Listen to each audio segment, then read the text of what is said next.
Here's what $325 gets you in Fukuoka, Japan. I want to start today's tour off by showing you the view. This lovely one-room apartment is located right next to a river, and it's just absolutely gorgeous outside. When you live a little further outside the center of the city, you get to enjoy views like this.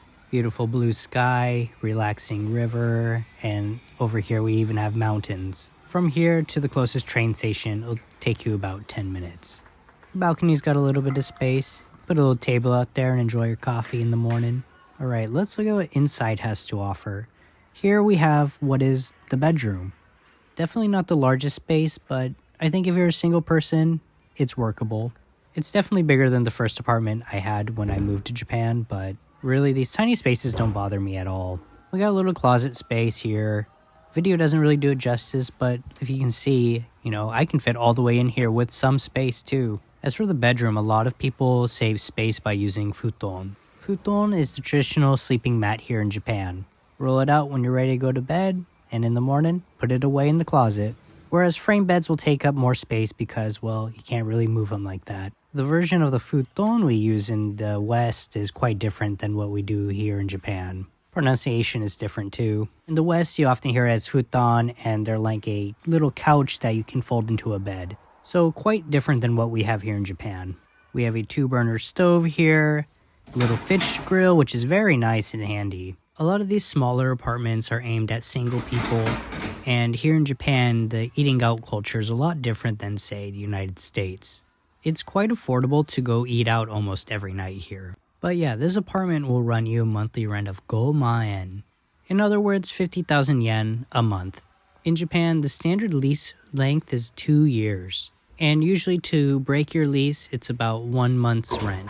Of course, every place is going to be different. This is just what I've noticed being the standard. Remember when I talked about the futon? This is the closet they'd be put in. The futons are pretty big and bulky, so you need those deep closets. So the entrance where you take your shoes off is called a genkan.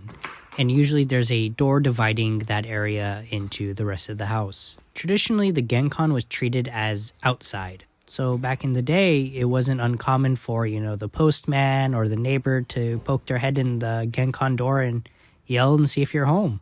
Especially back in the day where things were more community-based. Now, these days, people tend to be strangers. Another thing when renting in Japan is that apartments usually don't come with washing machines, ovens, microwaves, refrigerators. You have to buy all your appliances yourself. But in that, you get a little bit of freedom to choose of, what appliances you want, and you tend to move with them. So you're not having to buy new appliances every time you move. Here we have a very standard Japanese bathroom. Japanese bathrooms tend to be wet rooms. Everything can get wet, super easy to clean. It's my preferred style. And here, what I mentioned earlier, this is called the genkan, where you take your shoes off. Because here in Japan, we absolutely do not wear our shoes in the home. In Japan, that's like a sin. But again, me personally, I definitely prefer no shoes in the home. Sorry, there was no light bulb in the bathroom, so it was quite dark, but you have your standard bidet, and all these toilets have heated toilet seats, which once you have that, it's hard to go without. But yeah, what a great little apartment. Would you live here?